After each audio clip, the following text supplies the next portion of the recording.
Claude Mégement, alors vous présentez la Société d'histoire locale savoyarde La Salévienne.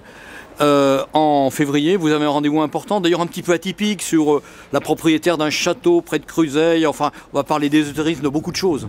Oui, c'est l'histoire du château des Avenières et de ses propriétaires, qui était notamment une riche américaine qui est venue construire le château dans les années 1910 et qui avait épousé un descendant d'un prince indien d'origine de l'île Maurice. Et donc ces propriétaires sont complètement atypiques. Lui était ingénieur, mais astronome, astrologue, et ils ils étaient dans le monde ésotérique, donc de ces années 1910-1930, et le château d'ailleurs a encore beaucoup de caractéristiques ésotériques. Alors ces rendez-vous mensuels que vous organisez, ces conférences qui sont assez suivies, ne sont qu'une des facettes, je dirais, un petit dixième de l'iceberg de tout le travail que fait la Salévienne, qui est un travail de publication, de colloques. Oui, à côté de ces conférences régulières, on en fait à peu près une par mois, donc on fait des publications. Donc là, on a les publications du colloque sur la résistance qu'on a réalisé fin 2011 donc à Annecy. Un colloque également qu'on avait fait à Ville-Lagrand sur les passages de la frontière, et puis également d'autres monographies communales ou nos échos saléviens qui sont en cours de réalisation. Là, on est à Lyon, où vous travaillez, on est devant la cathédrale Saint-Jean, en lieu d'histoire. Est-ce que vous avez le sentiment qu'une société d'histoire régionale qui parfois est regardée un petit peu de haut par les universitaires apporte quelque chose justement à la connaissance de l'histoire d'un territoire? Oui, je crois, même modestement, on apporte des choses.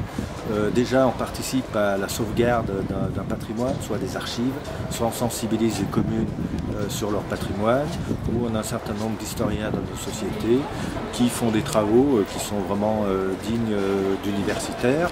Parfois, il y a des travaux peut-être moins importants, mais toujours très intéressants. Et on a vraiment une contribution, je pense, tout à fait pertinente dans l'histoire régionale. Puis alors il y a une chose qui vous préoccupe quand même, puisque en Haute-Savoie, comme dans beaucoup de départements de cette région Rhône-Alpes, on parle parfois ce qu'on appelle des patois, mais qui sont ici du franco-provençal. Ça, c'est quelque chose qui vous tient à cœur? Oui, ça me tient beaucoup à cœur parce que déjà c'est toute notre histoire et notre territoire est truffé de mots d'origine franco-provençale, notamment au niveau de la toponymie.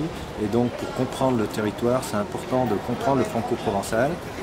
Et puis je pense que c'est une langue qui, si elle est en difficulté, n'est pas morte. Il y a des locuteurs encore et je pense qu'il faut d'abord l'étudier à fond, ce qui n'a pas été fait, et peut-être aussi essayer de la transmettre. Dans le cadre de l'Europe, justement, on a remis en valeur les langues régionales, en particulier l'occitan. Le franco-provençal n'est pas si loin que ça de l'occitan. Est-ce qu'on peut penser qu'un jour, on enseignera le franco-provençal dans les collèges, à l'Université de Savoie? Alors, dans les collèges, il y a quelques expériences. Notamment, il y a un institut de la langue savoyarde qui est d'enseignement savoyard, donc qui fait déjà quelques cours, mais ça nécessiterait d'être davantage connu et étendu.